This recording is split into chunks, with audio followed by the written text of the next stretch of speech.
係去個約翰福音13章34節咁講，我賜給你們一條新嘅命令，那是叫你們彼此鼓勵。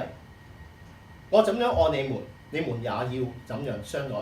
咁頭先所講咧，就係攞啲物品啊，互相交換啊，互相去 support 大家。咁其中啲係一個都係物質上面嘅，即係咧基督教係一個最核心其中一樣嘢就係一個字，就係愛字。啊，保羅都講有信有望有愛，最大嘅有愛。咁啊，其實都係講過，咁愛好緊要。咁喺約翰福音裏邊13、14節嗰，我賜給你們新嘅命令，佢講咁咧，乃是要彼此相愛。嗱，耶穌點樣愛佢哋啲門徒，或者愛呢個世界，你們都要點樣愛。咁佢哋可能學得到，學得到變咗呢個佢除咗頭先所講嘅用愛來嘅傳教士去到。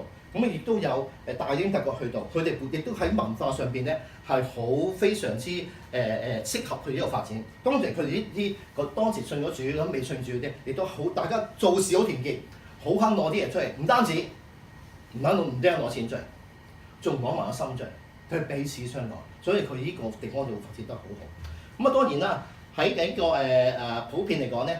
喺邊個地方發展呢個嘅基督教去發展最普遍性咧？都有其中一樣嘢就係信仰吸引力啦。信仰就吸引力。咁當然啦，基督教我哋坐得喺度，全部都係信仰之輩。我哋都知道係信仰裏邊係一個我喺我日常生活或者我哋生活嘅我哋生命嘅歷程裏邊，總會有面對好嘅、唔好嘅、痛苦嘅、喜樂嘅，我哋都係喺信仰裏邊堅固我哋。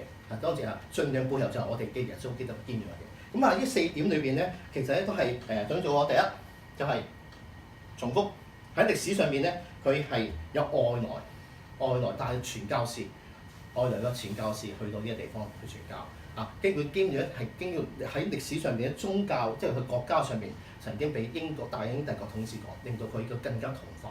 跟住咧，本身佢自己呢個地方嘅文化咧，亦都係好適合基督教呢個教義去發展。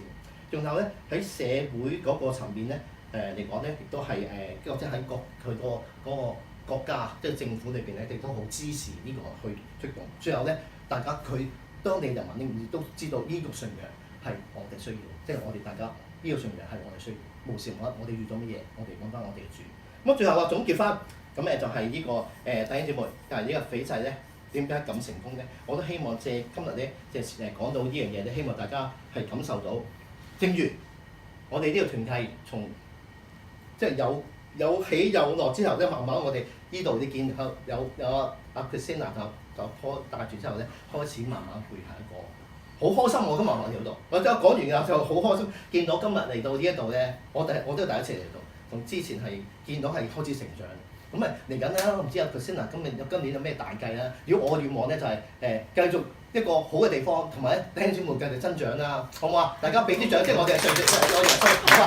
今日講咁多，祝福各位係一個美好嘅晚上，咁希望就大家帶住一個開心嘅心情翻去啦，同埋可以領受到今日可以阿 Christina 分享嘅個詩歌分享嘅，大家都可以領受得到，擺喺心裏邊，好嘛？OK，多謝晒各位。